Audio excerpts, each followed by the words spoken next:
Eu vi um comentário do Alan dos Santos na timeline, né? Acho que foi ontem o comentário dele. Ele acredita que o Lula vai largar a mão do Alexandre de Moraes caso venha a aplicação da lei Magnitsky e alguma medida mais forte dos Estados Unidos, porque o Alexandre de Moraes, na verdade, que interferiu na soberania americana com as decisões ilegais dele, né? Quem acabou pedindo auxílio para os Estados Unidos interferir aqui no processo eleitoral foi o ministro Barroso, né? Ele deu um depoimento nesse sentido. Então, o Alan acredita que o Lula vai largar a mão do Alexandre de Moraes. O senhor acredita que eles vão ficar todos abraçados e enfrentar essas sanções americanas, ou realmente o Alan pode ter razão e o Lula larga o companheiro Alexandre de Moraes, deputado? Eu respeito muito as opiniões do Alan dos Santos. Eu acho que ele está na América, ele tem a visão, a cosmovisão dele é a visão de quem está lá um pouco mais do que eu. Mas olhando aqui o Brasil, conhecendo um pouco o DNA de como se configura esse atual governo, que é um governo associativo, executivo e parte do STF, que são eles ali, né, em especial a figura do ministro Alexandre de Moraes. Eu, conhecendo um pouco o DNA da esquerda, eu não acho que o Lula abandone, não. Vou discordar do meu amigo Alan dos Santos. Eu acho que o Lula vai pagar para ver. Ele já não está mais preocupado, está com 80 anos. Eu acho que o Lula foi além do que ele deveria ter ido, já está no crédito, e ele não vai abandonar. Eu acho que vão acabar abraçando-se juntos para o abraço de afogados, caso venham todas essas sanções americanas. É minha opinião, discordando do meu amigo Alan dos Santos, que eu respeito muito sua opinião também. Eu também. Uma última questão. A questão envolvendo a CPMI do INSS. Sai ou não sai, deputado? Vai sair dia 17, vai ser lida a CPMI no plenário. Eu tenho um grande medo. Nós da direita, Pitoli, temos uma dificuldade. Quando a gente é governo, a gente não usa a máquina para tratorar. Não foi assim o governo Bolsonaro. Ele respeitou todas as instituições, inclusive é uma instituição, é um instituto regimental, CPI, CPMI, no Congresso Nacional.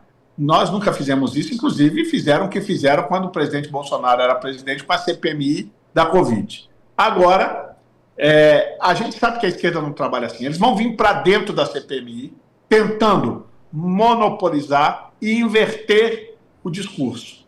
É lógico que é muito difícil, porque qual é a preocupação do governo?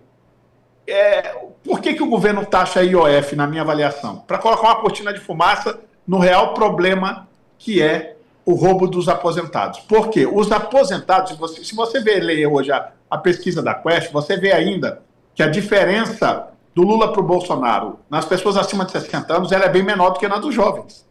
Assustadoramente, eu até analisei esses perfis, os jovens hoje, Bolsonaro tem uma diferença mais ampla, já de 60 anos menor. Por quê?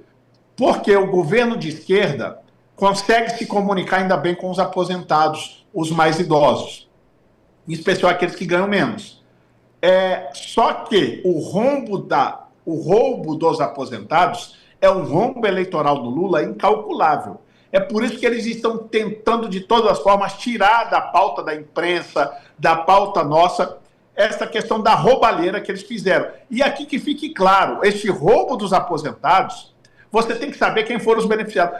Teve alguma coisa pouca no governo Bolsonaro, começou lá antes do governo Bolsonaro, né? Porque, segundo o nosso especialista nessa matéria, que é o senador Rogério Marinho, já tem 30 anos que vem roubando aposentados no Brasil, o que é lamentável. E passaram mais. O que aconteceram nos 2 últimos anos do governo Lula foi quadriplicar este roubo, uma coisa assombrosa. O que a gente não pode deixar passar em branco é isso. Quem são os beneficiários deste roubo? Sindicatos e associações. Essas pessoas são ligadas a quem? A governo Bolsonaro? Nunca. Nunca. Bolsonaro nunca recebeu um sindicalista. Bolsonaro não tem relações com essas associações. Essas associações são ligadas, sim, à esquerda. Inclusive, a terceira que mais arrecadou é a Associação do Irmão do Lula. Isso ninguém vai esquecer. A CPMI vai trazer tudo isso à tona.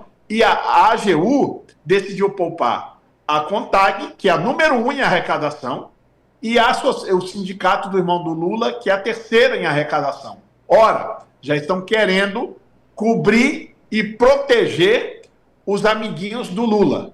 não é? Agora nós precisamos é que todos sejam investigados, doa quem doer, e quem roubou tem que pagar por isso. Então, acho que a CPMI será instalada no dia 17 de junho e nós precisamos tomar muito cuidado, porque já querem colocar um presidente que a gente já conhece quem é, o Senado. Estou em conversa com o presidente Hugo Mota para, pelo menos, a gente ter um relator um pouco mais alinhado com a gente, para que a gente possa ter transparência nessa CPMI. É o meu trabalho, é o meu cuidado para que eles não queiram inverter a narrativa e daqui a pouco saírem dizendo aí, como já estão dizendo, mas ainda não colou, que quem roubou os aposentados, como sempre, o culpado para eles, para a esquerda, é Bolsonaro. E não é. Quem roubou os aposentados foram sindicatos e associações ligados a partidos de esquerda, e inclusive o irmão do Lula tem o terceiro sindicato que mais roubou desses nossos coitados aposentados.